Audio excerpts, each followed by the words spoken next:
آج بالائی علاقوں میں زلزلے کے شدید جھٹکے محسوس کیے گئے۔ ریکٹر اسکیل پر زلزلے کی شدت 5 تھی۔ کسی جانی یا مالی نقصان کی اطلاع موصول نہیں ہوئی۔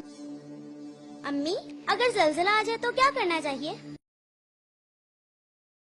بیٹا، اگر زلزلہ آ جائے تو فوراً گھر سے باہر کھلی جگہ جیسے پارک وغیرہ چلے جانا چاہیے۔ راستے میں درختوں، سائن بورڈ، عمارتوں، بجلی کی تاروں اور پول وغیرہ سے بچنے کا خیال بھی رکھنا ضروری ہے۔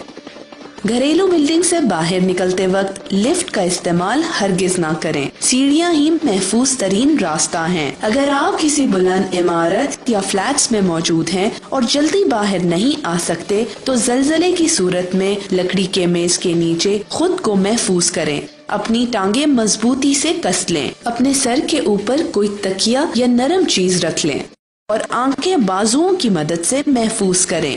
میز کے نیچے جانے سے پہلے دروازہ ضرور کھول دیں اور چولہا، لائٹس وغیرہ بند کر دیں۔ کھڑکیوں، دروازوں، الماریوں اور گرنے والی دوسری چیزوں سے خود کو بچائیں۔ ابو، اگر ہم گھر پر نہ ہوں اور ڈرائیونگ کر رہے ہوں اور زلزلہ آ جائے تو پھر؟ ڈرائیونگ کرتے وقت زلزلہ آنے کی صورت میں فوراً گاڑی روک دیں اور جھٹکے ختم ہونے کا انتظار کریں۔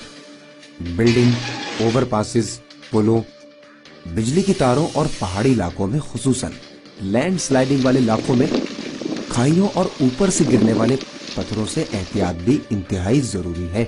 زلزلے کی وجہ سے سڑک بھی خراب ہو سکتی ہے، اسی لیے اس بات کا بھی خیال رکھنا چاہیے۔ بچوں، زلزلے قدرتی آفت ہیں، انہیں روکا نہیں جا سکتا، لیکن حفاظتی تدابیر کے بارے میں معلوم ہونے سے ہم نقصان کو کم سے کم کر سکتے ہیں۔